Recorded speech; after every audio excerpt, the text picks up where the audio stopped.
Driving it home with Patti Vasquez, Patti Vasquez. From global conflicts to greenhouse gases, the folks refusing to wear masks says, and politicians getting caught grabbing ass says, she's driving it home with Patti Vasquez.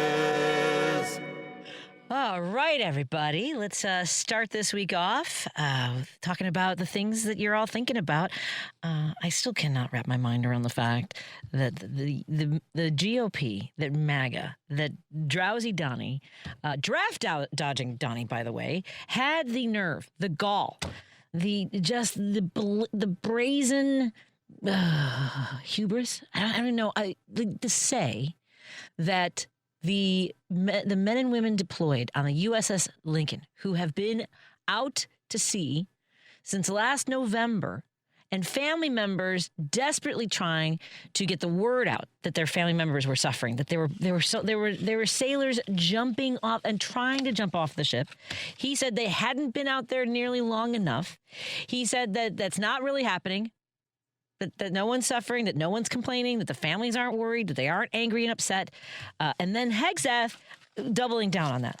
And I just, anyway, that's one of the things that's top of mind for me today, amongst other things. Actually, one of the things that's top of mind is also the work that we do in our communities, organizing and working with the Democratic organizations where you live. And I had the honor, the absolute pleasure to drive up to Elkhorn, Wisconsin, and join the Walworth Dems up there for their event yesterday. They were very kind to invite me to speak. And I never, like, I straddle this sort of weird line between being a performer and being, I don't even know what the other role is, like a commentator, I don't know. I like working with good people who are doing the hard work of getting voters out. I guess a rallier. Come on, folks, let's go. At any rate, I was thinking about the years that I've spent since, I want to say we started in 2021 or 2022, driving up to Wisconsin, created this little group called Fibs for Wisconsin, and door knocking, phone banking, showing up where they ask us to. And I really enjoyed doing it, and it was wonderful to gather with everybody. Yesterday, they had candidates coming up from all parts of the state. Their candidate and current attorney general. They had Sarah Godlewski was there. They had their legislative candidates. Folks, if you live in Wisconsin, find your Democratic offices near you. Well, everybody find your Democratic offices near you, and just check out one of their meetings or one of their events and see the work that they're doing. And, of course, there are other organizations you can work with Indivisible. I never know. There's also kind of these boundaries a little bit of like who does what. And I forget that because I'm just kind of doing everything all at once. And I'm always happy to be involved in the work that all those great groups do. So find your local Democratic office. And it was really wonderful to share some stories and words of encouragement. I really know how hard the next 78 days, I believe it's 78 days until the general election. Early voting is starting even earlier than that. Is it really 78 days? That can't be right. September, October. Yeah, I guess it's 78 days. And then early voting starts for folks. So we're very close to the what the fall is going to look like. I try not to worry about it. With optimism, the hard work. And one of the things I talked about, too, is pacing yourself. This is not, people always talk about like whether this is a marathon, this is a sprint. I have said this for years. This is a relay race. We can't all take this on ourselves. You can't do this alone. And you need to take a break. Sometimes your lap to run. Sometimes it's your turn to get in the car and drive volunteers around or drive voters to the polls. Maybe it's your turn to go door knocking if that's something you're up for and if it's something you're curious about. I really enjoyed doing it. We'll be having events coming up. We'll let the folks know. And we're taking the Fibs for Wisconsin on the road and get involved, get engaged. And it is challenging, right? Because we see so much online. We see the absolute joy that MAGA takes in inflicting pain on others to the point of when somebody is shot in front of us, that they celebrate it and say that they deserved it.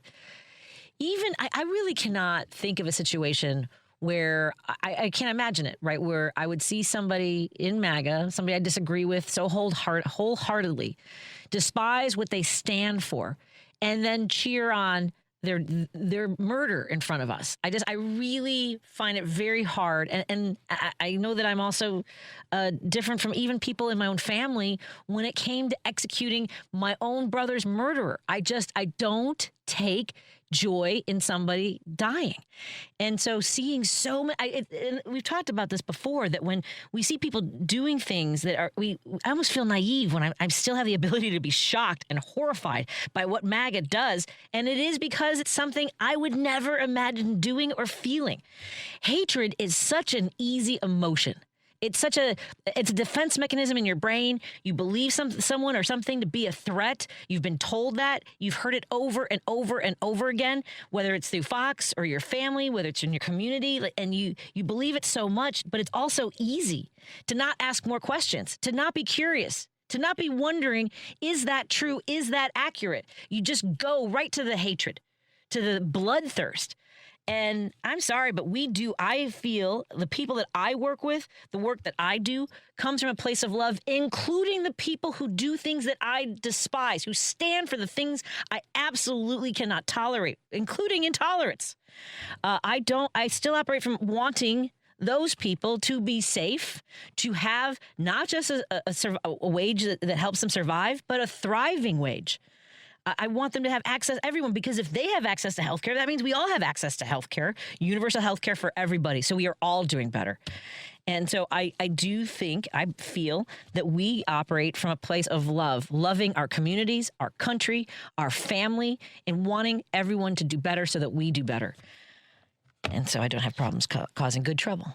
I see these videos and I try not to simmer in it. I try not to let it, wash over me and to the point where I can't take it off my mind. I mean, I saw one content creator who went to one of the detention centers in Texas, and he was absolutely overcome with feeling helpless. He met people who had not been able to connect with their family members. I mean, he was in tears. He's the son of immigrants, and he was absolutely distraught. And I'm not out there enough. I have not been in situations where I'm fully comprehending how horrible this is, except for what I see on my phone, on television, the conversations that we have. But I was really struck by his experience. And when people say these are not concentration camps, when there are 2,000 people in a facility who are being denied due process, who are being denied the ability to connect with their families, who are not being given proper nutrition, access to fresh air, what exactly do folks think a concentration camp is, except for inhumane conditions? And we have that, and we know through our private prison system that we also are treating people inhumanely in our correctional facilities. And I just don't have the stomach or the instinct to want to make people suffer because they committed a civil offense. Being here without proper documentation is a civil offense. And even then, right, you're breaking the law, right? Breaking the law, speeding, blowing through a stop sign is breaking the law. And by the way, to everyone's point about how, they use their car as a weapon, speeding is using your car as a weapon. And by the way, more people are killed as a result of people violating the speed limit than immigrants who are here without documentation.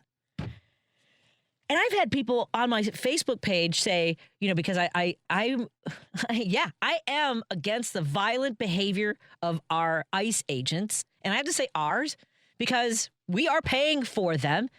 And these lawmakers who are now appalled, they're going to buy gloves that transmit electricity, shock gloves. That wasn't no, you signed for it. You voted to fund that kind of barbaric treatment. And then to see videos of law enforcement going, look, these are how we use these gloves, and that they are using them in schools, that there are school districts in this country. I saw one out of Omaha, Nebraska, that this is acceptable training and procedure. Wow. Absolutely gobsmacked by all of that, appalled, heartbroken, all the things. But I don't know. I'll never be able to understand the mind of somebody who just is so bloodthirsty to see people die. I have had people say to me on social media in regards to people who are here undocumented, wait until I've had people say, I hope someone rapes and kills someone you love. And so my response, I mean, I will respond to that in that already happened. Now what? And it was a white dude, a white American citizen. So does that make it okay that my brother was raped and murdered by a white guy? That I was raped by a white guy? I just want to know. I'm just curious if that. Oh well, then as long as he was here legally, that's different.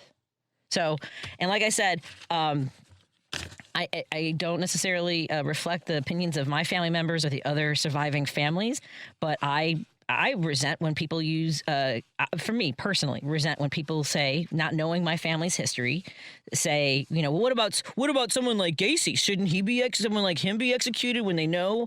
It did nothing for my family. I will tell you, it changed absolutely nothing for my father. Again, I don't speak for anybody else in my family. My dad did not. He didn't change his mind on that, and I didn't. We didn't argue about it. And believe me, I was only 22 or 23 years old, and my dad asked me to write a letter to then. I believe Edgar was in office at the time. Was it Edgar Ryan? Which one was? No, it wasn't George Ryan. It was. I don't know if it was. I think it was Edgar. It's got to be Edgar. But I still have a copy of the typewritten letter that I wrote for my dad, very brief, asking him not to change his mind about the execution. And in my experience. And so I am speaking from a place of, my brother's murderer was executed. And so, would I feel differently if he was still alive? I can't speak to that. I can tell you that it does nothing. And justice doesn't come for families. That there's no sense of closure. There's no sense of, relief. My dad didn't feel relief. And if anything, what my dad wanted, he wanted more. He wanted Gacy to beg for his life. He wanted him to show remorse, to say he was sorry, something.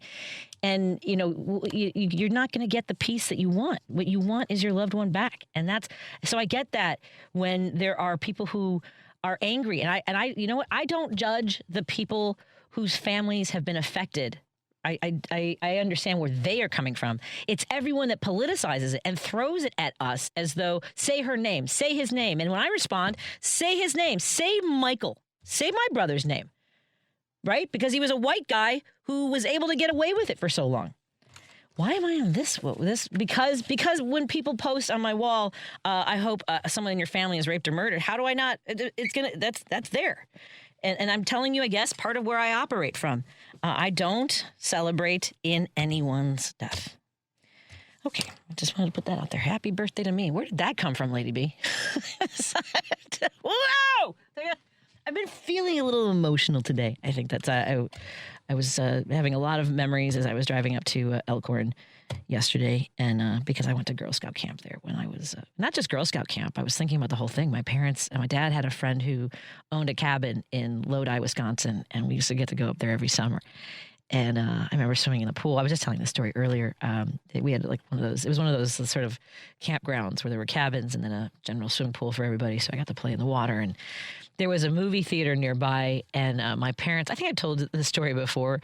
My parents were prone to taking me to very inappropriate movies when I was way too young. They took me to see in 1974 when I was 3 years old. And I remember this very vividly. For some reason, I have just a crazy sense of sense memory, like what it felt like outside. I remember just being a beautiful, it was almost dusk when we were going into the theater, and I was holding my parents' hands and swinging between them. You know how you take a couple steps and your parents swing you. I remember that, and they took me to see Jaws, and we were sitting. I remember the teenage girl taking off her clothes and running in the sand and jumping in the water, and then and I remember seeing it on the big screen, and her legs are underwater, she's just kicking, and then you hear dun dun dun dun. And my mom goes, "Okay, let's go." It was the music. She couldn't take it. It was too dramatic. It was just the music. We didn't even see the swimmer getting bit. When she starts being tugged underwater. If you're watching online, you can see me do that. But my mom goes, "Okay, let's go." And that was it. And it took me until I was, I believe, almost 20 years old to actually see the movie fully. But at any rate, yeah, we used to go to the movies in near Lodi. We used to go to Baraboo, to the Circus Museum, and we would. And then before I started going to Girl Scout camp in East Troy, Wisconsin, we would go up every summer, take a road trip up to Wisconsin. We would take Milwaukee the whole way there, because you'd take Milwaukee to Milwaukee. Milwaukee Avenue goes the whole way, and my dad loved that. So we would take Milwaukee Avenue and stop and have a picnic. And I used to have a picture of I was climbing trees. So my mom's got some great shots of that. And then when I was 9 in 1980 or so, I started going to Camp Juniper Knoll in East Troy. And I was talking about this yesterday with the folks in Walworth. It's one of the biggest reasons I work with the Democratic offices in Kenosha, Racine, Walworth, Janesville. Those areas are very familiar to me. When I was a counselor, we used to get the camp van, and we'd get to drive around, and we'd go do laundry and go see the movies. I saw Psycho 3. So apparently I would, at a young age, I was seeing horror movies in Wisconsin, from Jaws to Psycho 3. And I just had really fond memories. And what I often think about is the fact that when I was 9 years old, as a Girl Scout, I had more protections and I was safer than I am today in Wisconsin, or places in states where they have conservatives controlling the state legislatures. And that's a big part of why I go back. Let's take a break here. So at any rate, at any rate, it's all preventable if we also manage our own citizenry and don't permit that kind of stuff. But you go ahead and make your points. You know that you're wrong. You know in your heart that you're wrong. If you want to text that kind of crap to me, you absolutely do wish that kind of stuff on people. And I've seen it before. Telling me that you wish that my brother were raped or murdered, or that somebody else does, and trying to excuse them, trying to find some logic behind it, tells us everything we need to know about you. I want to thank our friends at Pride Coffee Roasters. Go to Pride Coffee Roasters and maybe put in a subscription for a bag of single origin roasted to order coffee beans. And you can get a bean subscription. They'll have that delivered to your home. And they'll be at the Jefferson Park Sunday Market, where I'll be volunteering this Sunday from 9:30 to 1:30. Look forward to seeing everybody there. We got some great vendors lined up, including 2 new ones we'll talk about later this week. I want to thank our friends at Source Solar. Go to source.solar, make an appointment with Peter Sorellis. Maybe it's time to get solar panels on your house or business, and he will walk you through that entire process. He is partnered with Illinois Solar for All, and that helps you work out the financing. Again, that's source.solar. And thank you to our friends at the American Foundation for Suicide Prevention. We'll be joining them at their walk Out of the Darkness Chicagoland Walk on Saturday, October 3rd. We'll talk more about that coming up. And you can truly support a cause that saves lives. Go to chicagowalk.org. Again, that's chicagowalk.org. And we want to thank our friends at Minocqua Brewing Company. Go to minocquabrewingcompany.com and maybe put in an order for some fascist tears, because they are delicious.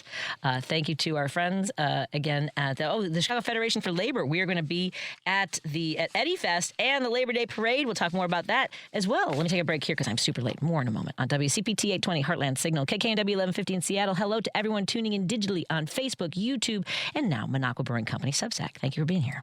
Because facts matter. You are listening to WCPT 820.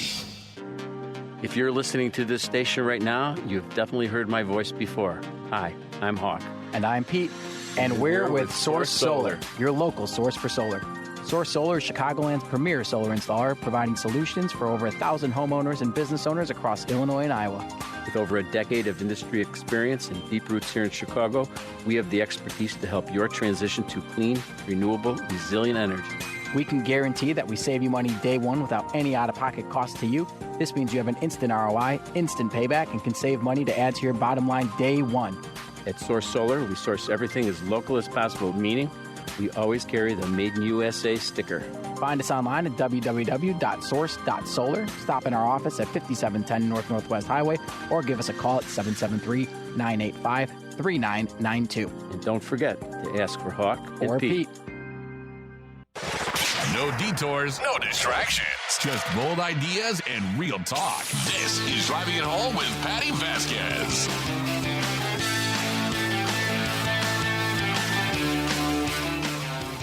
We really are proud to be partnering with the American Foundation for Suicide Prevention. Every step you take could save a life. Join the Out of the Darkness Chicagoland Walk presented by Happiness Project on Saturday, October 3rd at Montrose Harbor. This isn't just a walk, it's a movement, a day to come together to heal, to bring hope to those who need it most. Your presence matters. Your voice matters. Proceeds support the American Foundation for Suicide Prevention, fueling critical programs that save lives. Take action today. Sign up now at chicagowalk.org. That's chicagowalk.org. Let's turn awareness into action. Together, we can bring suicide out of the darkness and into the light, everybody. Thank you so much for joining us. Again, this is Driving It Home with me, Patti Vasquez, and we thank you for joining us on Facebook, on YouTube, and now Minocqua Brewing Company's Substack, where you can see the live stream and check out some of the work that folks like me, Ben Cominos, Matt McNeil. We've got the drummer from Korn, Michael Yoakum, joins us as well, and we are grateful for the support that we receive there. And every dollar that you spend at Minocqua Brewing Company Marketplace and on Substack and at the Brewing Company supports the work that we all do, as well as companies that will never, ever give a dime to extremism and MAGA. So thank you so much to everybody for the work that you do there. If you're watching on the live stream, right behind me, you can see a banner that says, "We will not go quietly," back to the 1950s. That is from a company called Liberal Lawn, and I love the work that they do. Let me know what's on your mind, folks. Thank you so much for the kind words. Yes, it is actually my birthday. It's so weird. Me and Matt Byrne, by the way, producer, board up, coworker. Matt Byrne also celebrates his birthday today, and because I was in, I guess it's so weird to say I am in show business, but I was in a position where I did sell a sitcom based on my life in 2015. And I actually, did I ever talk about this I think I've talked about this, that I shot a pilot for ABC TV talk show with Tisha Campbell Martin and Nicole Sullivan.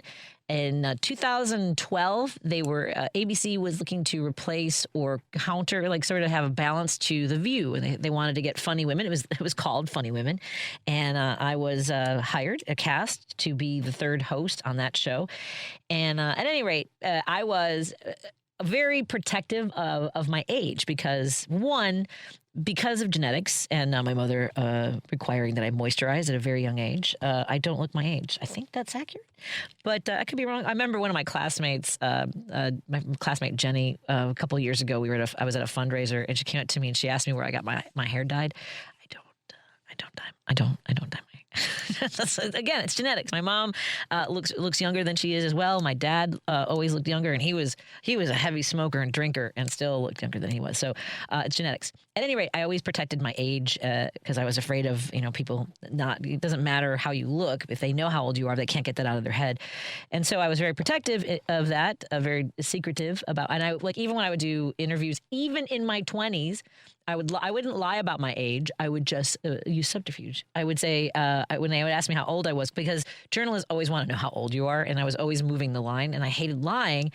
But I would say that I was in my late 20s, which may or may not include my early 30s, even when I was in my 20s. I would say that. So then in my 30s, then I started moving the line because I didn't want to lie too much, but I didn't want to be specific. And when I ran for office in 2020, you have to be honest. There's not, you're applying for a job. You fill out the application. You got all the information is public. And so there's no going back now, boys and girls. I turned double nickels. I am 55 years old. I was born in 1971, a proud member of Gen X. Steve and I were talking about this because we were looking for movies. Before Griffin gets to the point where he doesn't want to watch movies with mom and dad anymore, I try to watch as many movies that I feel were my formative, like some of the movies that I really enjoyed, aside from Jaws, which we have seen. But so we watched Slapshot last night. Well, here were the movies. Steve was laughing because the wide range of movies that I had submitted for everyone's approval there was no rhyme or reason to any of it, except for one, which was either Slapshot or Absence of Malice, which is with Paul Newman and Sally Field. It's drama about the morals of journalism. And anyway, I thought that would be interesting and pertinent to what's going on right now. So what else did I recommend? Oh, The Jerk with Steve Martin. So this is what I want to talk about. Yes, The Jerk, because I feel that there were sort of these. We talk about anti-heroes, and I have to go because we've got guests coming in studio, and I don't know if they want to talk about this, but we talk about like the anti-heroes like James Gandolfini in The Sopranos and Michael Chiklis in The Shield, and Nurse Jackie and things like that. But the anti-heroes of the not anti-heroes, but sort of like irreverent, kind of having issues with authority. Bill Murray, got, Paul Newman in Slapshot, and Steve Martin in general, sort of had that sarcasm. Well, excuse me, which I think really informed Gen X in sort of our sarcastic attitudes towards things. So at any rate, I don't know if that's something that. So anyway, those are some of the movies. There were more movies that I had suggested, and I can't remember all of them. Some were comedies, some were dramas. Foul Play. Okay, real quick, I got to tell this story. I'll wait and see. Let me see if they want to talk movies. I have a personal story about. I totally forgot until yesterday. There was an actress named Barbara Harris who was magnificent in a movie that I again probably saw before I was old enough to understand it. A movie called Foul Play with Bruce Dern and Barbara Harris. I met Barbara Harris in 1994, and it was interesting. Anyway, I still wanted to see the movie because I've moved past the energy, the sentiment that I had in our exchange. Let me take a break here because when we come back, we're going to talk to my friends, comedians. We have Evie, Cato, and Soli Santos. And as a No Sabo kid, I'm sure I'm saying names incorrectly. I'm not really a No Sabo kid because I never said No Sabo. I always say No Say.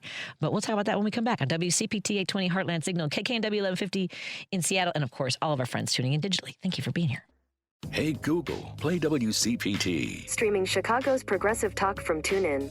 Great news for those Chicagoans heading up to southern Wisconsin.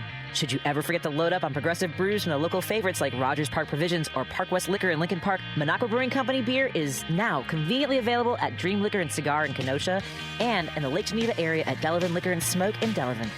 If the great town of Madison, Wisconsin is your jam, please remember to swing into the Minocqua Brewing Company tap room at 2927 East Washington Avenue to grab some Resistance beer, pizza, t-shirts, and progressive camaraderie. You're listening to Driving It Home with Patti Vasquez.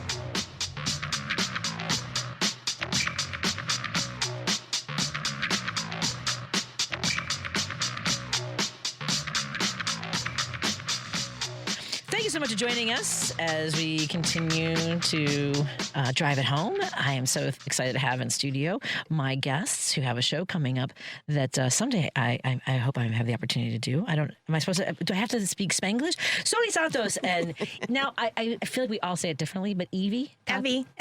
You prefer Evie? Well, my name is Evelyn, and so it's Evie. They call me Evie for short. Evie. Who told me Evie? I respond to both. I know. Why don't you have a microphone? This is the weirdest thing I've ever seen. Yeah, I thought maybe. I was giving you headphones, and there you go. You're outside now. Yeah. Okay. I turned it for a second. I feel empty. Now I feel better. Okay, Hi. I'm back. The operations manager is standing behind the glass going, could somebody pull it together in there? Just 3 people. How I'm many? a guest, though. So you had, I feel like I'm a guest too. You had told me Evie, I feel. It probably was me. Okay, Guilty as charged. Although there was a girl in grade school named Evie, and let's call her Evie. I think it's because my cousin's name, we call her Evie and her name's Evelyn. So it's kind of like ingrained in my brain. Okay, it's Evie. Either's fine. Evie, Cato, and so is Cato correct? Cato. I give up. Could you just take over the show? I can't get anything right. Just walk out of the room and come back in. Evie Cato. There you go. And Soli Santos have a show coming up. Tell me a little bit about the show. It is our Yo Sabo show. Yay! And that is our very first all Spanish Espanol. So you do know, but you're still saying Sabo. Listen. Well, we did say the host. No. Listen. Yes. Listen. Mm-hmm. Evelyn and I are the wild cards on the lineup. Everybody else is good to go. Okay. Okay. All right. All right. We were just talking about that. We were like, we're going to see what happens with our sets. But everybody else is fluent and fluid. Fluent in A+. Espanol. I have to make a correction on something I said. Now I forget. Family Plot. It's Family Plot, not Foul Play. Thank you very much to our listener, Mike in Evanston. I was looking for movies to watch last night, and there was a movie called Foul Play. Foul Play. But also Family Plot. We were looking at both. It was both. See, you could see how I would get that wrong. Yeah. Foul Play and Family Plot, which was Alfred Hitchcock's last movie starring Barbara Harris and Bruce Dern. Anyway. Okay. At any rate, we'll talk about that later.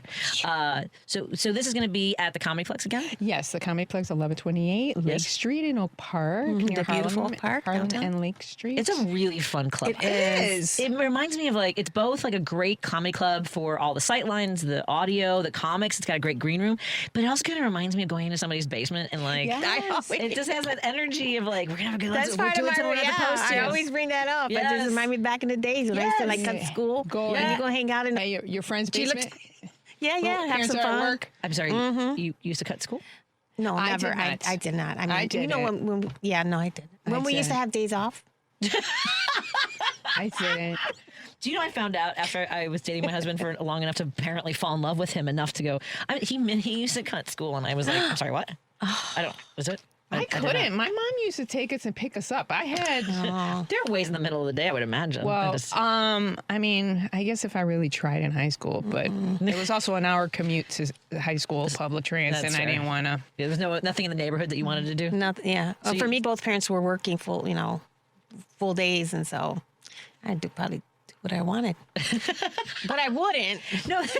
you're not going to get in trouble now. sounds- I don't know, sounds my like you sister would. Carmen might be listening There's again. definitely a statute of limitations. Yeah. I'm just- And yeah. what's she gonna do? Yeah, what's she going to do? She's part Irish and you're not, so She's the law enforcement, though. So I can see. I Remember? can see the concern. Yeah, she remember. carries a weapon. she got her own secrets and lies. That's true. That's true. We've exposed them.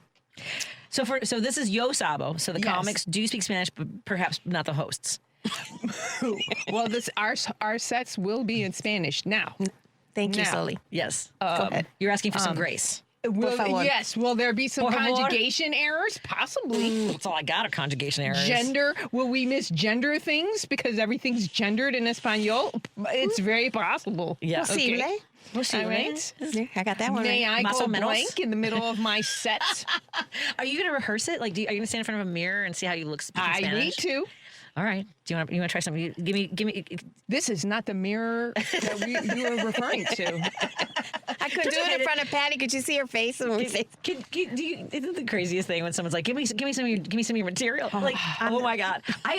When I being a radio. Tell me a joke. No. One of my favorite things about when I was working for the state was when people say, what do you do for a living? I would say, I'm a policy advisor for the state of Illinois. And they would just like, oh, that sounds boring. And then nothing else. Nothing else. Because whenever you say you're a comedian, people are like, well, tell me a joke. Let's see if you're funny. All the time. Yeah. I got a joke for you. To Oh, use. no.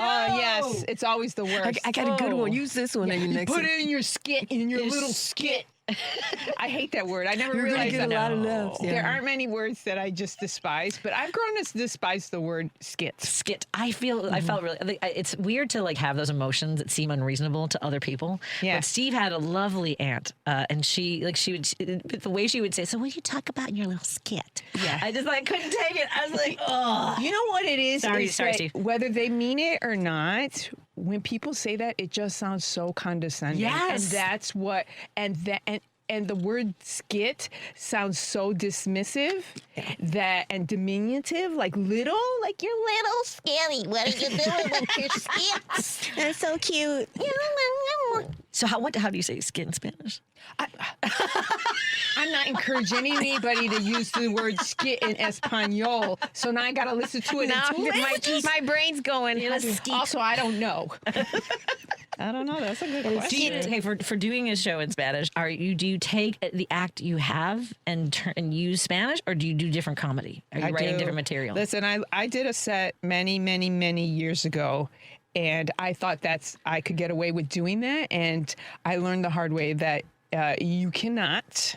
I think a lot of it has to do with kind of the rhythm and flow and musicality of your set in English, and the pauses and this, and you can't translate that. You can't just transfer. The rhythm is different in Espanol. The rhythm's gonna get you. The rhythm is gonna get you. And so, get you. and so it could be as simple as like the word that you translate to in Spanish has different amount of syllables. So now the rhythm's going to be different. Or the word in English is a funny word. Yeah. And now in Spanish, it doesn't sound as funny. Like it's all these little things that you wouldn't necessarily, that you could take for granted. You know what I mean? Like if you're not detailed or very like breaking down your set at that level and then trying to translate it over. Some of the stuff sometimes works, but I found that you really have to be very conscious and deliberate about how you're going to translate it so that it sounds funny even in a different language.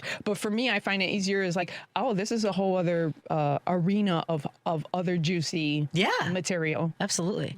You know? Did you speak fluent? Like, did your parents speak Spanish to you? I'll start with you, Evie. Did your parents speak Spanish to you? Oh yeah, we spoke Spanish at home. Yeah. But at school it was English. Sure. I remember I was in the what's the name of that when they put you in ESL? a class, ESL class, my father went there and pulled me out. Oh, he pulled me out. He was upset. Why are you in this class? I still remember that.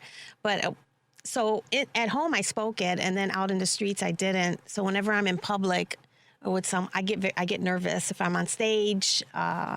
You know, I get real nervous. Oh, mine's pretty much it's pretty much gone now. Yeah. I mean, because I was speaking up until Declan was born. Because when Declan was born, they told me not to speak more than one language in the house because they weren't get sure. confused. Yeah, with the language comprehension because he failed all of his hearing tests. So they were like, we don't want him to struggle with more sounds that he might not be able to discern. And but even before then, like I had working Spanish. I never people would ask me to do Spanish speaking comedy shows, and I was like 1,000% no. I was just telling our operations manager that when I was in Houston, I was doing a show in Houston at their Mexican Cultural Center, and they had me do like Univision and Spanish speaking radio, and I said absolutely. And here are the questions you can ask.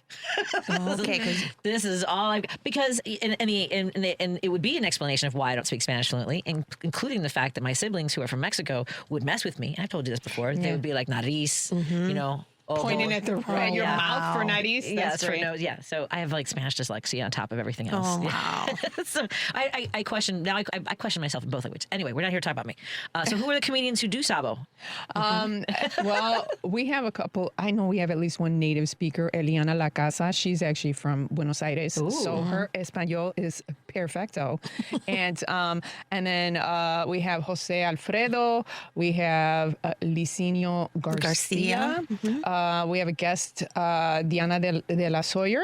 Yeah. And then closing the show is the one and only Gwen La Roca. Hello. La Flaca. All right. You know. And then Melissa Dupre. Yes, she's also on the lineup. Excellent. As well. Yes. What a great show. I have a listener that asks, if I attend Thursday's show, will there be closed captioning for non-Spanish speaking folks? No. But I think it's going to be fun. Right? You get the... Yeah. There will be.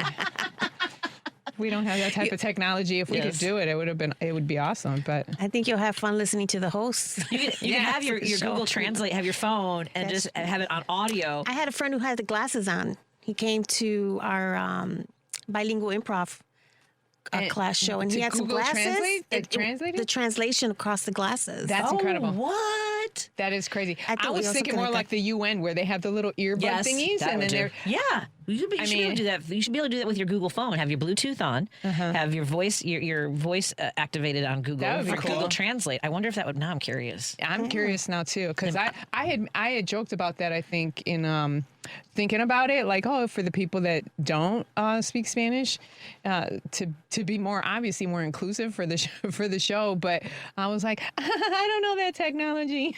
you know.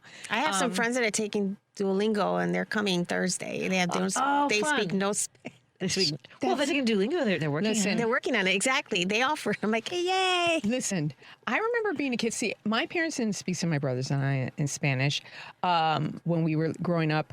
I think partially my mother moved here when she was 6. So she is a product of CPS, so she does not have an Espanol accent, you know. But my dad came when he was already in his 20s. So when he was mad at us, that's when we knew we were in trouble. When he was upset, and then when we get in trouble, he would go into Spanish mode. So as soon as he got into the Spanish mode, we knew we were in for it. You know what I mean? But that was pretty much it. Like, they didn't really speak to us in Spanish, so I kind of had to learn how to do it. Yeah, Mom didn't speak Spanish to me at all. Dad was, from Chicago, second generation Irish. And then at school, I studied it, but in grade school we had French when I was in second grade. Faire Jacques, dormez-vous, You had a language class? You had language in grade school? Latina, ding, dang, dong. Yes. Yeah. I was going to say, what school did you go to? Anaheim. I didn't. Yeah, no, in the 70s. That had been in the 70s that they did that. Let's take a break here and continue our conversation. Get a conversation with Evie Cato and Soli Santos. Their show is Yo Sabo, an all-speaking Spanish show hosted by two comedians who perhaps will conjugate verbs judiciously per their own experience and expertise, featuring a lot of great comedians. We'll talk more about the show coming up. It's on comedy at the Comedy Plex on Thursday. What's the website for folks? comedyplex.com. And if Nice, you Echo. use the code YOSABO, all in caps, you get $5 off. YOSABO, $5 off. More after this on WCPT 820 Heartland Signal, KKNW 1115 Seattle. And hello to everyone tuning in digitally on Facebook, YouTube, and now Monaco Brewing Company Substack. And thank you to those who tune in on our podcast, available at heartlandsignal.com. Follow our newsroom, catching the stories that shape our democracy. More after this. WCPT 820, Chicago's progressive talk, where facts matter.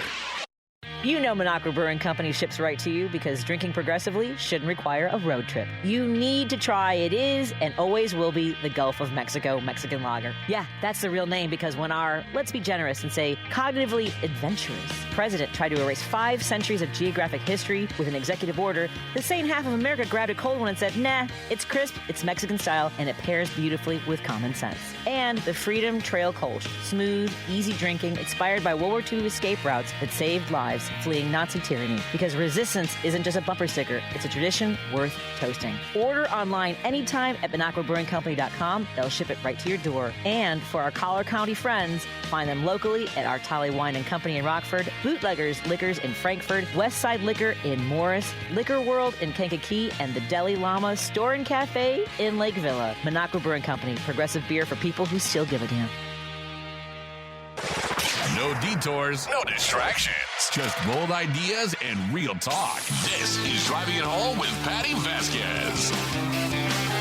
Thank you so much for driving it home with me. I'm your host, Patti Vasquez. Joining me in studio are Soli, Santos, and Evie. Cato, they're the hosts of Yo Sabo this Thursday at the Comedyplex in Oak Park. It's a really fun comedy venue. We're going to keep talking about the show that you have, but I just want to go back to, I was telling some stories about movies that my parents took me to see when I was a kid and that I wanted to share with my family. And there was a movie called Family Plot, which was Alfred Hitchcock's last movie. And it stars Bruce Dern and Barbara Harris. And Bruce, I don't know if you're familiar with the actor Bruce Dern, Laura Dern's father, by the way. Okay. One of the few actors in cinematic history to actually kill John Wayne. He only died in a few films, and Right. and actually he shoots him in the back in Cowboys. And I know too much about older movies. At any There's rate, nothing wrong with that. my parents took me to see this movie when I was really little, and I kind of remember it, and it was really interesting to me. And I have not seen it since. I don't think I've seen it since. But the actress, I want to say that she was an Academy Award nominated actress. She was actually she's the original Freaky Friday.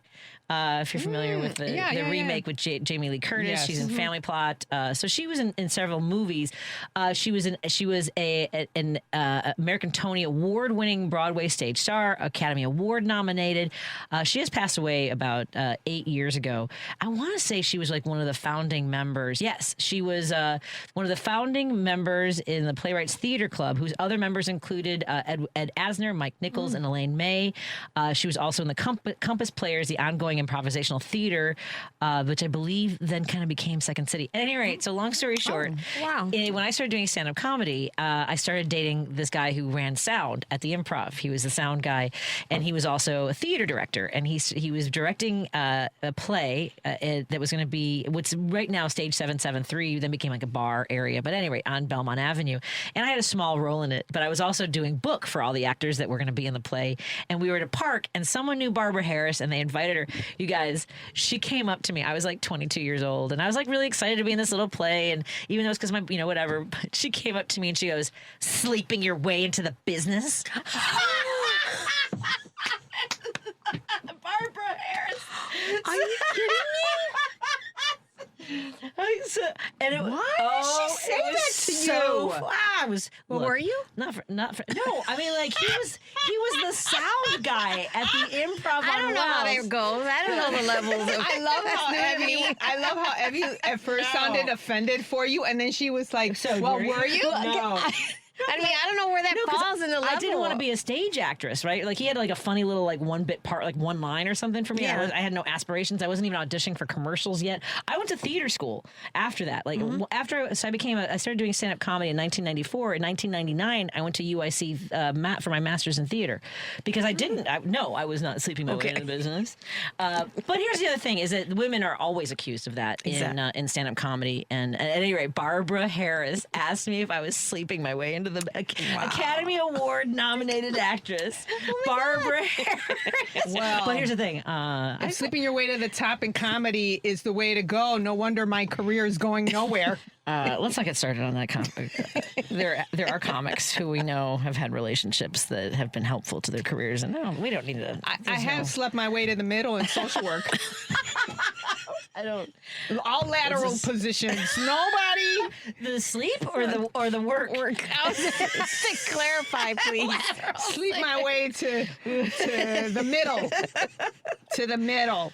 Oh my God. Anyway, I just because I didn't want to leave that hanging out there and then have to explain myself to a whole new audience when Minnesota, St. Paul comes in at after 6 o'clock and like start all over again. So you'll have to catch up. But anyway, the movie.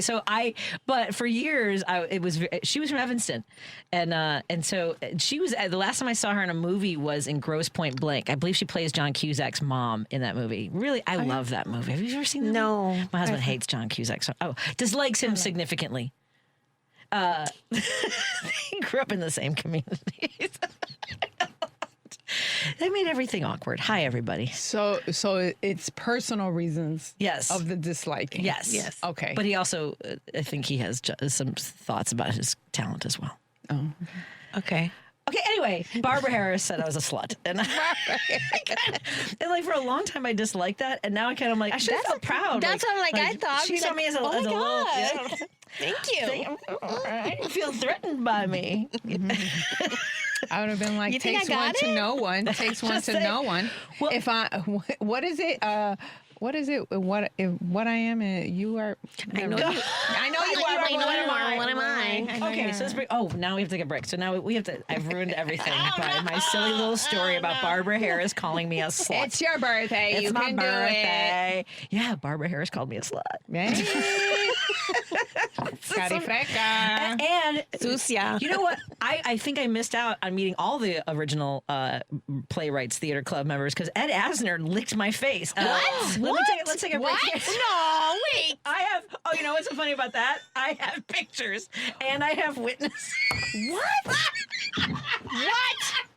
Let's take it. It wasn't on a cake. And Let's now we take gotta a go on break. Hold up. She said that we go on break. What? This is a cliffhanger. I'll pull up the picture so you can see them and Oh believe my me. God. More after this. Yeah, I love it. The old man from Up licked my face. What? And he Now goes, you got mono. And then he goes, "It's salty. I like it." What? Chicago's Progressive Talk, WCPT 820, where facts matter. Driving it home with Patti Vasquez, Patti Vasquez. From global conflicts to greenhouse gases, the folks refusing to wear masks says, and politicians getting caught grabbing asses says, she's driving it home with Patti Vasquez. It is a dance party in the studio. Joining me in studio are my guest co-hosts for the rest of the show tonight because, technically, because I have a pre-record coming up in just a little bit with a candidate who's running for office, Erica Bray Parker, candidate for Illinois House District 47. That's coming up in the last segment of the show. Joining me right now in studio are Soli, Santos, and Evie, Cato, the hosts of Yo Sabo this Thursday. It's an all Spanish speaking show except for possibly the hosts. We're gonna be doing our sets in Espanol. Yes. Right. I do think so. Okay, why is it Yo Sabo? Because I've seen a trend on social media of people talking about being a Yo Sabo kid, which I had never heard until you guys. No Sabo No kid. Sabo. So the Yo Sabo They do know, is but then- incorrect form as well. So Sabo is I know is saber. Right. In saber in Spanish, right? But it's an irregular verb. So when you conjugate it in reference to yourself, like I know, it's yo sé, right? But almost everything else that you would conjugate in Spanish in reference to yourself would end in an O. So usually kids try to kids who don't, right. Yeah, they would just go the same pattern, right? And then that's where the Sabo comes in because they don't non-Spanish speakers would be like, if everything else ends in a no when I'm referencing myself, then saber should do the same, but it's an irregular verb, so it's yo sé, so it throws you off, Yes, right? that's So why I can't conjugate a verb to save my life. Right. That's where the sabo term comes from. And then I had decided to call this show Yo Sabo, even though that's still incorrect. And this is a Spanish speaking, because it just, the iteration just flowed better with the for no branding, sabo. it works, yes. For no sabo. And, a little silliness about it, That's what we're about. That's right. We love And it sounds like a great show, too. I'm very excited for you guys. I'm excited. This Thursday at the Comedyplex here in the Chicagoland area, actually, specifically in Oak Park. The website is comedyplex.com. Yes. For tickets. And if you type in all caps, Yo Sabo, for $5 off. Yes. I like it very much. Before we continue our conversation, I want to thank our sponsors, Pride Coffee Roasters. Go to pridecoffeeroasters.com and put in an order for some of the best single origin roasted to order coffee beans you have ever had. They will be in person at the Jefferson Park Sunday Market this Sunday, as well as the Skokie Market. And they've got other markets available for you to join and say hello. Grab a bag of really incredible fresh roasted coffee, especially to order. And they'll be in Skokie, Jefferson Park. This Sunday, I'll be at Jefferson Park with them from 9:30 to 1:30 because I'm a volunteer with the Jefferson Park Sunday Market. We'll tell you more about the vendors in a few days. We'll also, I encourage you to go to their website. They've also got some great gay swag. I have a hoodie that says "Sounds gay, I'm in." And I like that. Wow. Gay folks have a lot of fun, is all I'm saying. Can I just Their parade is the only parade I like. that's So much fun. it really. You should come. I walk didn't with make it this year. You should walk with us next year. You can Yeah. walk with us. I'll get you a Oh, t-shirt yes. and everything to walk Yes, with us. Let me please. know. Absolutely. Yes, We'd love to have you Sure. walk. Oh my God, so much fun. would be fun. Yes. Oh, it's a blast. I love the Pride Parade. So that's Pride Coffee Roasters. Go to pridecoffeeroasters.com. We also want to thank our friends at Source Solar. Do you have a house? Do you have solar on your houses? No, I don't have solar. Do you I have a house. Just take a look at Source Solar. Have you ever thought about it? I'm just saying. I have thought Me about too. it. So, And then I'm I just like, talked to my friend Peter Sorellis oh, to walk you through the whole process. I'm Okay, just saying, it's a way to save all money right. and improve the value of your own. When you go green, you save green. So Yes. Eso. I believe you. Ahorrar verde para no Right. no. How do you go green? Go verde. Vuelve verde. I like how you said go verde. You still said go. Go verde. Por ahora is ahorrar. Isn't that safe? It sounded like you were, How it do you say sounded like you were save? growling. Save? Save. Guardar. But I don't know how to say save. Save like H-A. To save money. How do you say To save? save. Oh, See? economizar dinero. If you say so. What she said about saving green. Go to source.solar. He's partnered with Illinois Solar for All to help you with the financing and work your way through all of that. He'll explain the whole process. Go to source.solar. Thank you to our friends at Minocqua Brewing Company. Go to minocquabrewingcompany.com. Maybe pick up a can or two, maybe a 4-pack or 3 of our fascist tears. Do you guys like beer? I have some beer. love beer. I have fascist. You don't drink as much. I don't drink as much, but the name is Fascist tear. amazing. I love you have that. 4-pack of fascist tears. Easy. yeah. I also have goza. I still don't know how to pronounce it, but it's a salty grapefruit beverage. Ooh. Abolish ice is because it's got salt in it, which melts ice. See? What? I'm just saying, love it's it. very tasty. I have some Nope sodas for you. Okay. They also have 8647 non-alcoholic THC. I don't know if anybody has. You gave me a can of. Is Did you that try the it? can? Yeah. Yeah. Did you try it? Why you say it like that? Like Did you enjoy it? Like you said. Because you don't have a high tolerance. I'll on it, try I'm it. imagining. I don't either. I don't. I have no tolerance. Yeah, same. You said I don't believe you. I mean, at any rate, yes. I've got some more if you want another can or two. I'll try three. one. Absolutely. Absolutely. Gracias. Go to MinocquaBrewingCompany.com and get purchase some of your own. That's all I'm saying. We also want to thank our friends at the Chicago Federation for Labor. We are going to be joining them for the Chicago Labor Day Parade on September 5th, as well as Eddie Fest. Make sure that you are joining us for these incredible events, honoring the work that our union members do. And because, well, here's the thing: people think about unions as just fighting for themselves. When they fight for everyone's rights, they fight for everyone's rights. You benefit, whether it's wages, bargaining rights, workman's comp, all the things is important for all of us. So that's going to be on September 5th, and I'll get you more information during the show about where you can find out where it kicks off and the park as well. And we also want to thank our friends at the American Foundation for Suicide Prevention. Step up and make a difference. Register or donate to the Out of the Darkness Chicagoland Walk presented by Happiness Project on Saturday, October 3rd at Montrose Harbor. Proceeds benefit the American Foundation for Suicide Prevention. Register or donate today at chicagowalk.org. That's chicagowalk.org. And, we were talking a little bit about speaking Spanish because my guests in studio, again, are host shows both No Sabo with comedians who are... Now, the comedians all have Spanish-speaking families. You have to be of Spanish ancestry. Like, what's the criteria? I mean, we just had a bunch of Latinos that don't speak Spanish or not well enough that they feel comfortable enough to have conversations in public with people. That was the first show that we did a couple, 2 months ago in No Sabo. That was a lot of fun. That was really great. And so we just wanted to kind of flip the script and go from one extreme to the other and went from the No Sabos to the Joe Sabos. And that's why we're doing. I would just like to point out that the word ahorar is save. Right? Yes, you are right. I was going to say that you are correct. She just gave you a different term. That's all. Ahorar verde. Ahoral? Ahorar. Ahorar. Ahorar. Ahorar. See, I cannot. It's been a long time since I've used it. I don't use my tongue like that anymore. that happens with time. I'm going to need a drink now. Steve asked me, he goes, can you roll your R's? And I went, he goes, you sound German. It's a muscle you have to practice. You have to practice. I can't do it anymore. So I am, my mother's from Mexico. She did not speak Spanish in our house to me or to anyone else. So I did not have that, until I was 5. My dad would always tell this story about how this mom was yelling at her son in Spanish, and I went over and told him what she was saying to him, when I was 5. But after that, I don't remember.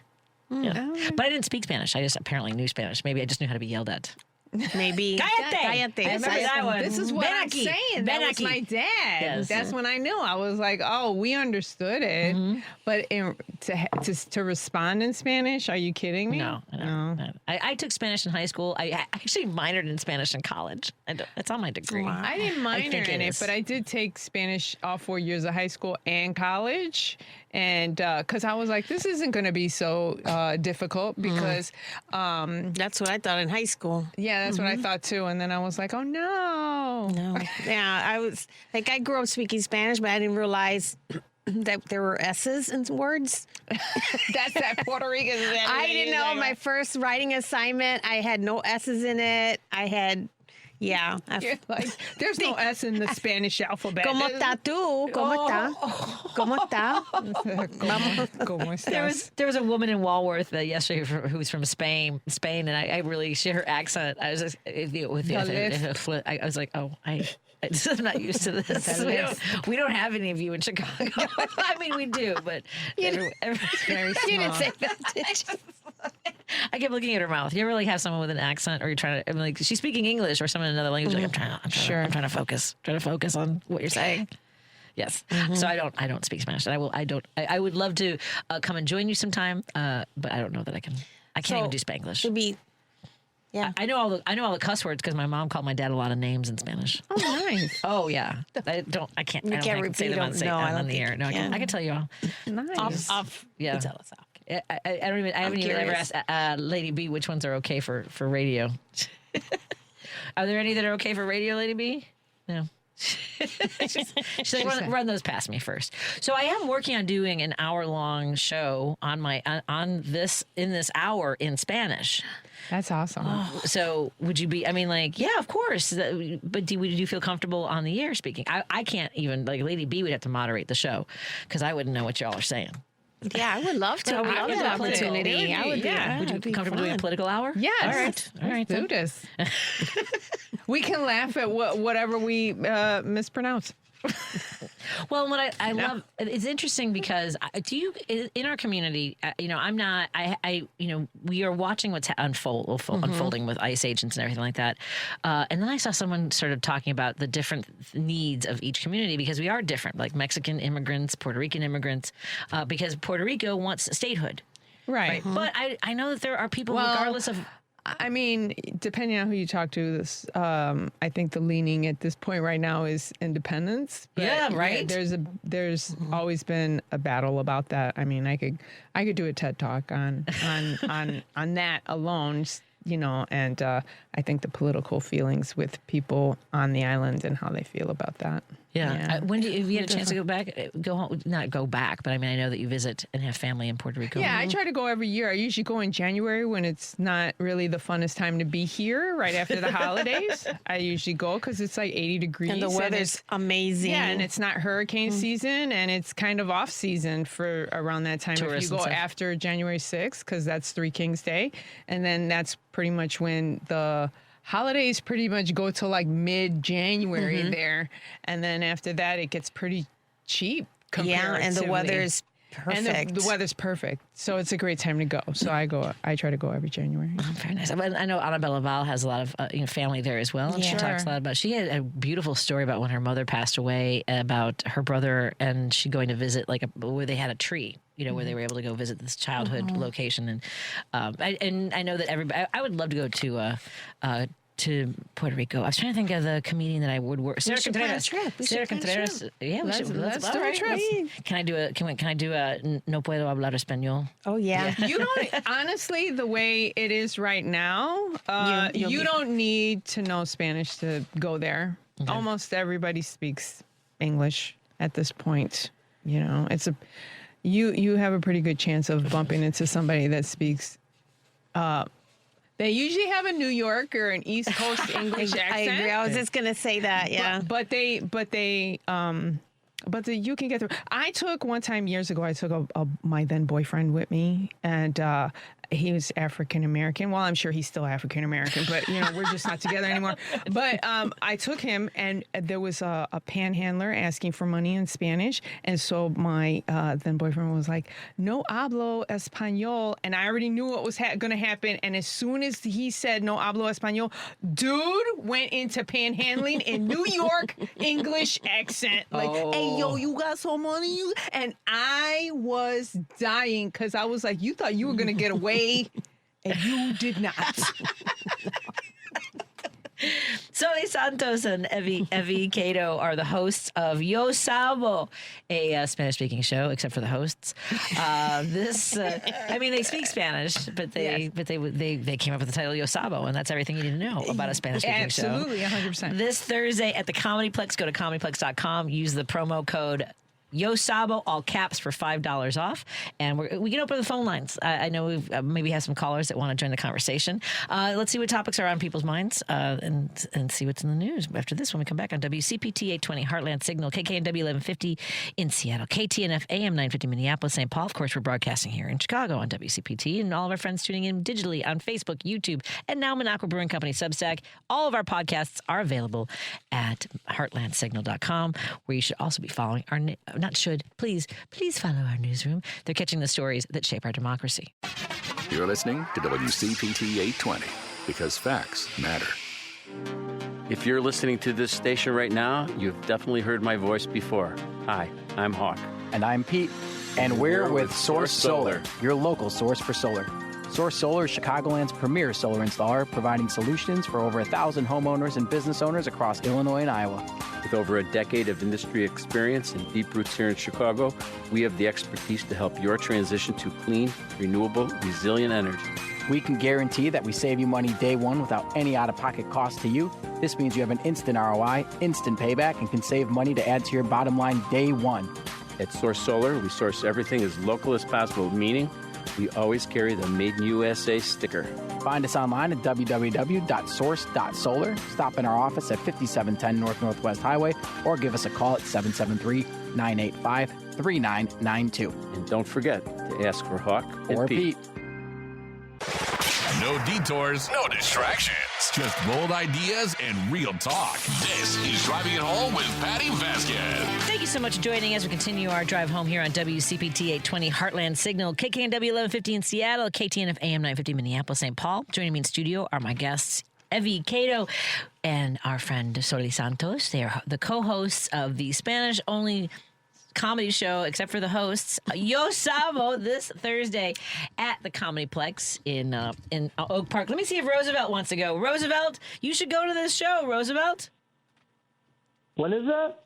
Thursday night in Oak Park at the Comedyplex. Come on, Roosevelt. You've heard Gwen LaRocca on this show. She goes by Gwen LaRocca, by the way. It's not LaRocca. I know it sounds wrong. Boom, chicka rocka, chicka boom. Yeah, it's Rocca, not Roca. Yeah. Anyway, I don't know. I might go, but here I'm going to tell you why I'm calling. Did you ladies see that knucklehead owner of Chef Creole restaurants down in Florida, Miami? I think he's in Miami. He's Haitian and he's a MAGA, and he voted for Trump.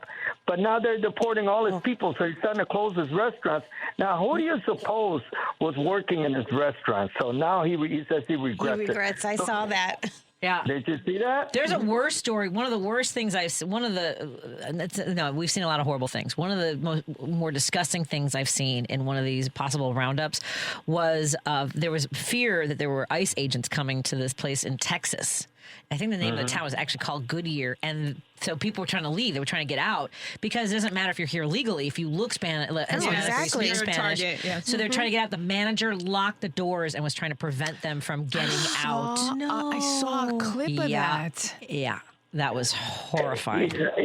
And there's nothing worse, ladies, than a Latino putting down another Latino. Oh, there's a guy from Chicago. Yes. Did you see he's the one that's pulled a weapon on people once here in Chicago? I saw that clip too. Oh, my There's God. so many. Marvin Laguna. Oh, God. Yes. Yeah. How about that young lady who went viral for, it was an altercation in a parking lot. She was Latina. Yeah, she I see threatened to call ICE I on got a better her. one. I got a better one, ladies. I got this one from last week. A Mexicana was her car died in front of another Mexicana. That's what I'm talking about. Yep. Oh, well, did you see what they did with her on the social media? The AIs that they put on her. No. They made her look like a cactus with tuna. You know what I'm talking about, the tuna that grows off the cactus. So they ripped her to shreds on social media. Yeah, and they interviewed her husband, her ex-husband, or he's Puerto Rican, and he. Oh, really? Yeah, and he said he wanted to do with her. He was actually in the process of getting a divorce. That's who they interviewed. Yeah, and there's a lot of them. There is, unfortunately. It's sad to say that. It's sad to say that. And I was telling Lady B, reminiscing on what all of the stuff that Trump has said, the latest thing that he wants to annex the Strait of Hormuz. And also, remember he said all that stuff about Puerto Rico? There was floating garbage or something. Floating island of garbage. Oh, I remember that very well. Comedian had said that, yeah. And then he wanted to trade Puerto Rico, too, for some land up in Greenland. That's what it was. Jeez. So all this stuff that this guy, I keep on saying this in Spanish on the Spanish stations, that this guy infects. He's a walking menace. And the latest things is all this stuff that he foments.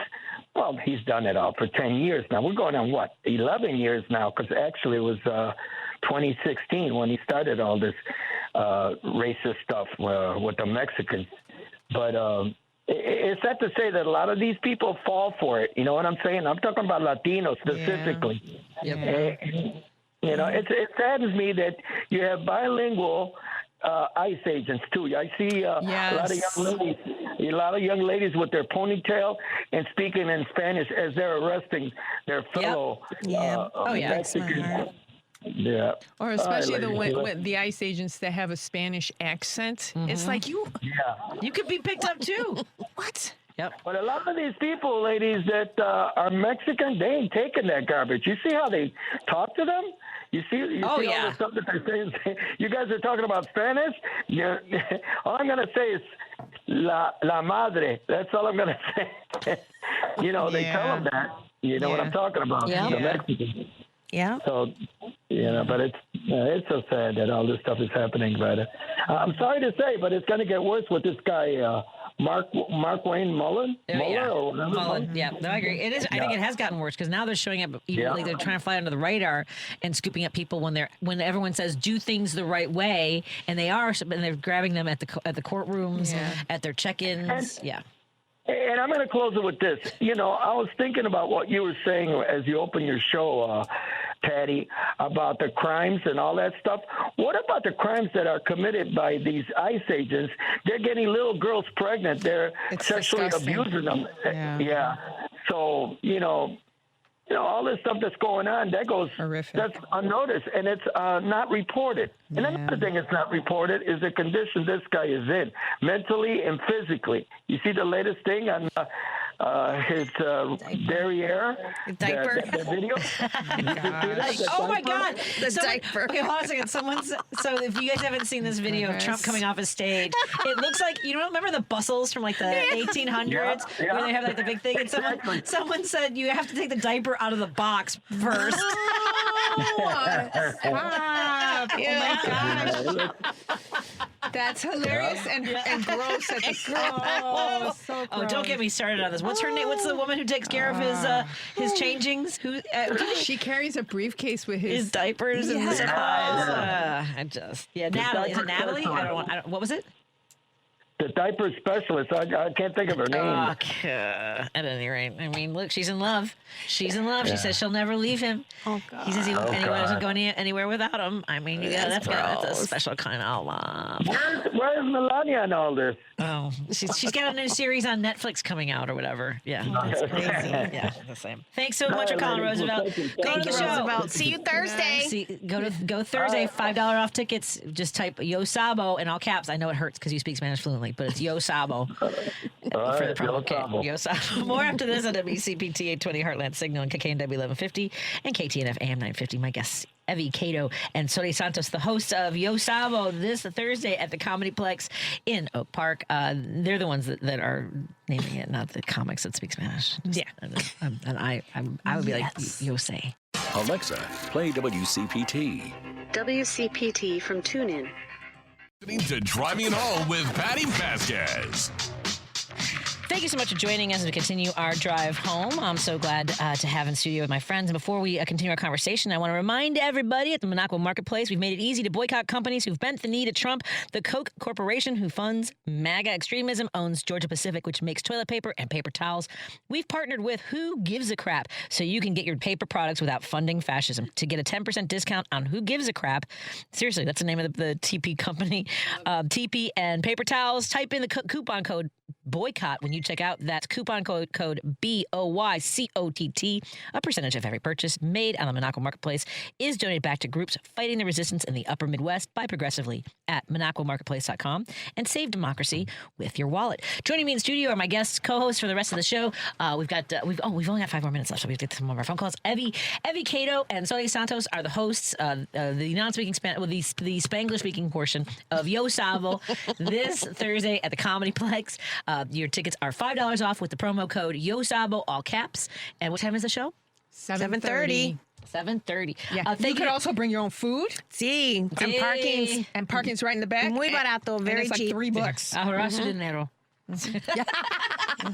Nice callback. Just saying. See, listen to you. Look at you. I'm saboing right here. You're saboing, all right. Look at you. You're saboing. Thank you to the folks who were wishing me happy birthday. I appreciate it. Karen and Dan, and I think a couple other people on Facebook were very kind to send me some birthday greetings. Dan Zielkowski. Sorry, Dan. Sorry. I still can't get it. And I've known him since we were 16 years old. Yeah. And he, it's so fun. I used to be the assistant manager at a place called, Laser Tag. It was a laser zone. I love that place. It was a laser zone on Northwest Highway. I was the assistant manager. So I used to have to manage like a lot of the, all the folks who had there were leagues. There were like teams and all kinds of stuff. And people would get mad at me when I would lay down the law. If you know how much I like rules and I like telling people what the rules are. And one guy once told me, I'll never forget this. It's appropriate today. He said I was an abortion that survived. What? I was 16 years old. Yeah. Even though, I've always it's always kind of stuck in my head. And Dan remembers that. Before we go, let's take another call from Jim in Chicago. Jim, sorry for keeping you on hold so long. What's on your mind, my friend? I know you got a full house there, Patty. I've never been a fan of advice, but I'm going to go out on a limb. Don't wear those electric gloves when you're passing out candy. Yeah, that's Halloween. a good one. That's good advice. You might knock a kid backwards, off your stoop. Do you think, Jim? Do you think there'll be a point where some of these ICE agents, because they don't seem to have the best IQs, do you think there's going to be a point where they're just curious about how it feels, like when they're alone and they're alone? Sure, well, now they have to probably shower with them. That's hilarious. Oh my God. They want to exfoliate. Oh, please do. Before they put the outfit on, they get overheated driving around those cars with six in a car. But another thing that's so strange about this era is this nut in the White House. Any kind of accolade, he'll accept any kind of accolade you throw his way. Even the peace deal, he had to sign that in front of everybody in Europe. Make the big signature on his thing. And here they had no chance of surviving anyway. But he didn't know that. But as long as the camera's on him, that's the main thing. And then he came out this week and said that crime went down, thank God, in a lot of cities. A lot of shootings went down, and he's taking credit for that. And it's just insane. I've never seen anybody who needs accolades this desperately. He needs his name on the Kennedy Center. He needs a ballroom. I mean, this is nuts. This is absolutely nuts, Patty. Yep. I've never seen anybody like this. I mean, why in the hell does he need all these accolades? The supporters must lap it up because they figure, well, if he gets an award, that's like me getting an award. No kidding. It's nuts. Hey Jim, I got to run because I've got a contest. I've got to give away. I got to give away a prize. Everybody, everyone tuning in right now. Thank you, Jim.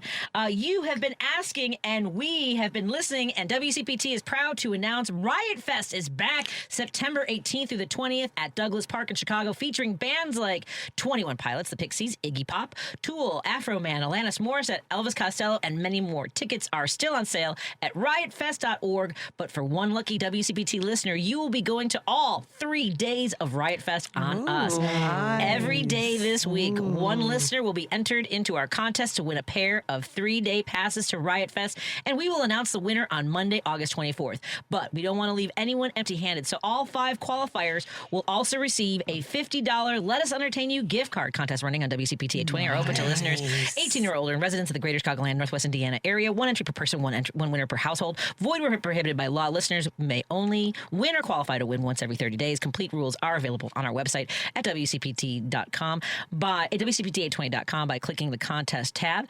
And let me make sure I have all the information that you need. I've got to get this on my, hold on 1 second. Just a reminder, let's see, how do people qualify? Each day, one listener who calls in so caller number, why is someone calling me? Do I ask for caller number? Do we have a caller? Do you know that with the, hold on a second, I have it in here. Wait. So caller number, give me a number. Caller number 2. 3. Caller number 3. Caller number 3. 773. You have to open the phone line. 773-763-9278. That's 773-763-9278 for your chance to enter to win. You won't win today, but you're entered in for a chance to win. And we will be giving away a $50 Let Us Entertain You card. Thank you so much, Let Us Entertain You, for also being a sponsor of the Pride Parade for WCPT.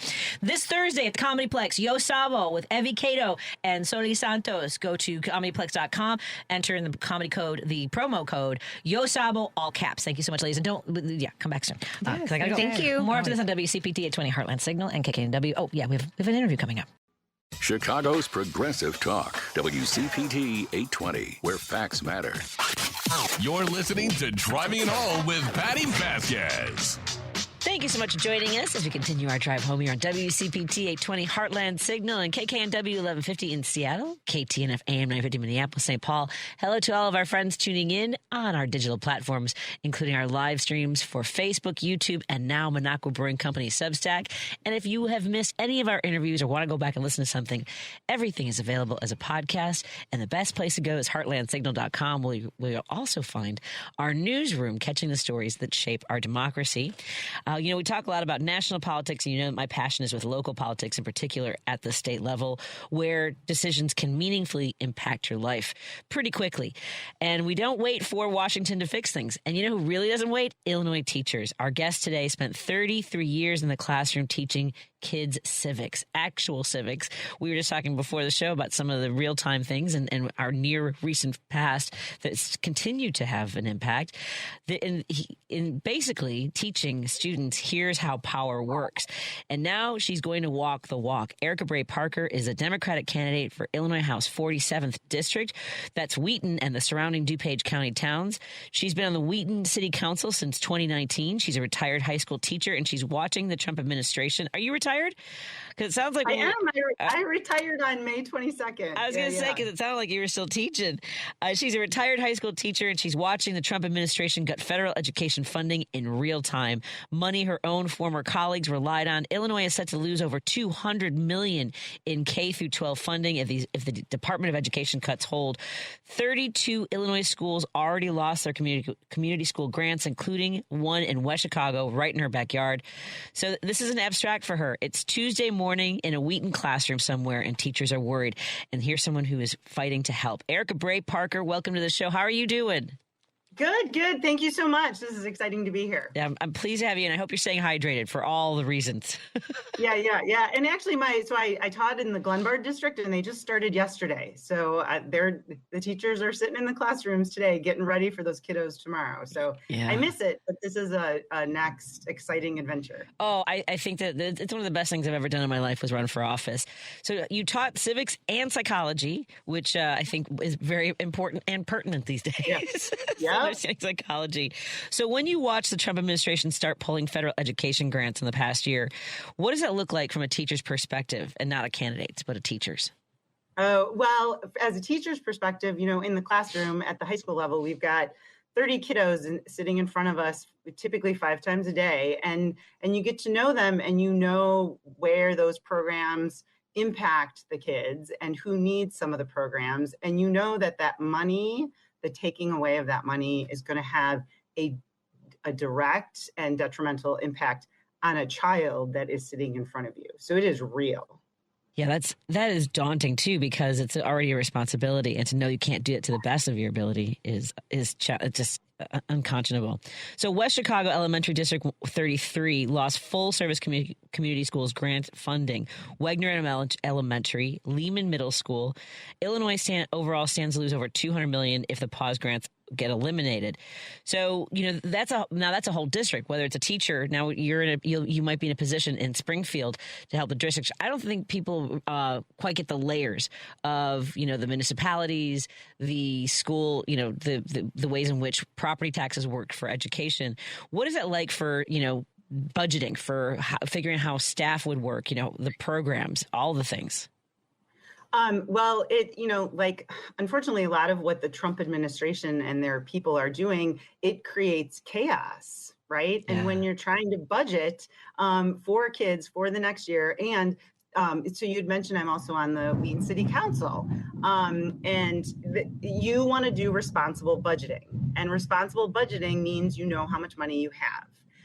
And you can't do that for your people and the people you serve if there's chaos from the top, and the grant funding might be there today, it may be gone tomorrow, it might partially be, right? So it just creates unnecessary chaos. And like I said before, as a teacher, I know that has a direct, real impact on real kids and real families here in my community. Yeah.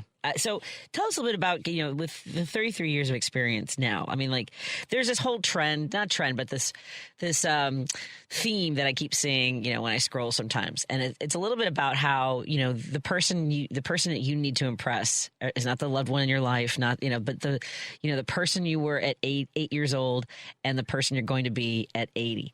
And I kind of like that, in the sense that, what would I think of myself? What did you, as a kid, first of all, where did you grow up? And when did you realize you wanted to be a teacher? And serve the public, really? Yeah, that's a great question. So I actually was born in Wisconsin. So I have a lot of family up there in Wisconsin near Milwaukee. And a lot of things impacted me as a child, for sure. My parents got divorced when I was really young. It was a single working mom. I had a single working mom, me and my sister. It was the 1970s. So, that's the whole era of my mom. When I was born, my mom couldn't get a credit card in her own name. She didn't have she didn't have decision-making power over her own body. So I wasn't aware of it in that sense, but I was aware in the sense of my mom was working her butt off to provide for her 2 daughters. So that had a real impact on me. She also, she would take us to church often, right? She'd get us dressed up in our cute little dresses and we'd go to church. And I was always consistently drawn to the stories of the Good Samaritan, love your neighbor, the meek shall inherit the earth. And then later in my life, the passage about seeking justice, loving mercy, walking humbly out of Micah has always impacted me. And that transferred into my role as a teacher, right? Because you want to help the kids that are in front of you. You want to do right by them. You want to give them opportunities to make a successful future. The question about what made me become a teacher, I had a great support system. We moved down to, in high school, we moved to Palatine. So I graduated from Palatine High School. And I had great coaches, a great guidance counselor, and some great teachers. And a couple of them highly recommended that I go into education, that I'd make a good teacher. And I did, and I was. And it's just been a great experience. That's fantastic. And where did you study to go? Where did you get your degree in education? I went to Illinois State, down in Normal, teaching school. Right? Yeah. Yeah, and then later I really started to get interested more in government and politics later in my career, and got my master's degree from Northern Illinois in political science. Well done. And so what was the moment? Because I remember the moment I decided someday I would run for office, and it was the first time Trump won. I was on the air when he took the stage in celebration at almost 2 a.m. And that was what led me to run for office. Do you remember that moment you had? You're like, you know what? I have to get in there with my sleeves rolled up. So I had an interest, like it was at Illinois State University when I had my first interest. I don't know if I knew I was going to run, but my friend and I were walking in the middle of the quad. It was pretty empty, but along walked a senator from the state of Illinois. Oh my gosh, I'm blanking now. I wanted to tell this great story and I'm blanking on his name. The famous senator in Paul the 1990s. Simon? Thank you so much. Paul Simon literally walked by us with his handler. And I said hello. I said I was in education, and I thanked him. Like I had I was 20 years old. And I had the wherewithal to thank him for all he's done for public schools. And he was so impressive and such a great statesman. So that's what really got me interested. And then quite literally towards probably, I guess it was 8 years ago now, I had a member of the city council, literally a neighbor, knock on my door and say, hey, there's an opening. Like, I've seen you, we walk dogs together sometimes, and you would make a great member of the city council. And my kids were getting older, and I had a little more time. And I said, yes, I should. And I worked in a different community than I ran for city council. So that worked out well too. But I've loved it. I've really enjoyed city council, getting in people's backyard, unfortunately, when it rains or storms and things like that, but just connecting with people. I love it. That's great. That's great that you love it, and that now you've chosen to go to Springfield. Have you been to Springfield during a legislative session? Yes. So I also am quite active in my teachers union, my educators union, the Illinois Education Association. And so, we've been down there. I've lobbied down there before, met with members of the State House. It's an exciting place. It really is. I recommend whenever I talk to someone who's running for a state house, I always hope that they've been in the room, because it can be wild down there. Some of the antics that I was always surprised, because I spent quite a bit of time down there covering, especially during the budget impasse. And I mean, it is there, like, since 2015 when I really started doing this. I started in 2011, but that sort of like making it a little bit more theatrical. The Republicans really leaning into being so callous and cavalier about cutting funding is real in the chamber, isn't it? Yes, it is, and it's real locally too. Yeah, unfortunately. It's just very, I was so surprised. I was like, and it's people, right? It's people. Yes. I think you and I have that in common. We know that cavalier cutting of the budget. Oh, we need to, it impacts the most vulnerable in our communities, and that's not right. What is what is a fight that you've had at the local level that best prepared you? Perhaps can you think of something that that really got you ready to tussle, as it were? Yeah, that's a great question. I think what it is, and my education background, as a teacher, I believe really prepared me for this. We've had some issues about, building. So we have a new apartment complex going up in downtown Wheaton. It was controversial. People are concerned for their neighborhoods, right? And I've learned that your home is your home, your neighborhood is your neighborhood, and you love it, and that's important to acknowledge. And then also progress is important. So there's been the apartment complex, there's been some expansion of a local park district area, and it really prepared me to listen to the people, gather as much information as I can, right? Do the research, and then like a classroom, you're delivering a lesson. How can I deliver this lesson to the best of my ability to reach as many students as possible, right? And you do that in an ordinance or approving a program of some sort. And here's the thing, you've been able to, as you mentioned, respond to what people need immediately. Something, goes wrong on their block, whether it's electrical lines, fallen branches, garbage cans, the potholes, all those things. And obviously the things that policy-wise are important to the community as well. What does your community, what does this district need from Springfield? What are you hearing from folks that they want to see happen? You know what? We need a voice. There's a lot of people that believe we haven't really had much of a voice here in the 47th district, down in Springfield. And the other thing I consistently hear is protection from the cuts, the federal cuts. We need protections from the federal cuts, and also this collaborative spirit. So people are very concerned in a negative way about the federal cuts and what's happening at the federal level, but they also want me, once elected, to collaborate when we can collaborate and do what's best for our community.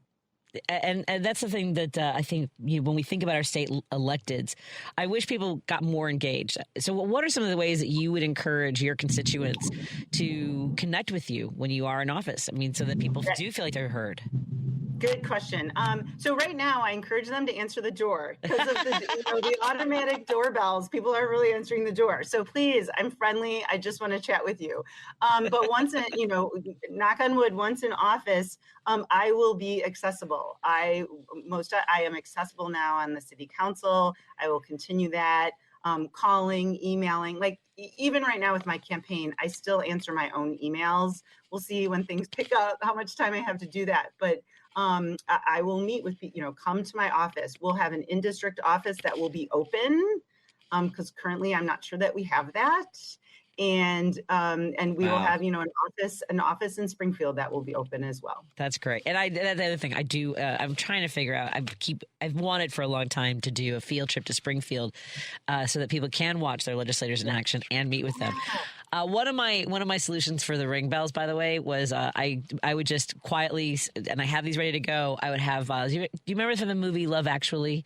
When the guy comes to the door and he just wants to talk to her and he holds up the thing. So I had like the signs I had. Hi, my name is Patti Vasquez. I just stopped by. I'm running to be your state rep. You do have to figure out ways. It's a performance when you're talking to a ring bell. But yes, and it's just changed so much even from the 7 years ago. I mean, I've knocked doors throughout Wheaton twice because I've run twice, and it's new, just 7 years difference. But I do the same thing where I hold up my walk cart. Yep. That's great. Well, it's really been a pleasure talking to you. Again, we're talking to Erica Bray Parker. She's running to be the next state representative for her District 47th. That's Wheaton and the surrounding DuPage County towns. And now we've got about a minute left. Tell folks why you are the best candidate to be the next representative for the District of 47. Great question. I am the best candidate because I am well trained in having an open door policy, listening to the people, and again, making that comprehensive decision that's going to be the best for our district and the best for the people of our district and all that kind of stuff. Can I quickly give my website? Oh, yeah, that definitely would be part of the whole thing. We can find great. So please Oh, go ahead. I was going to say, where can people find out about how to, because here's the 3 things you got to ask for as a candidate. We need your vote. We need your money, because you can't keep the message going and get it out there to everybody. And we need your time. Those are so where can folks find out how they can help you out with that? All in one place. So my website is ericaforil47.com. That's ERICAFORIL47.com. And that can get you linked to donations, to social media, on all that good stuff.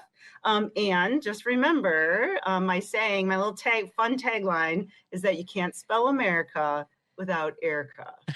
So well done. Well done. It was a pleasure to meet you, and I wish you the very best.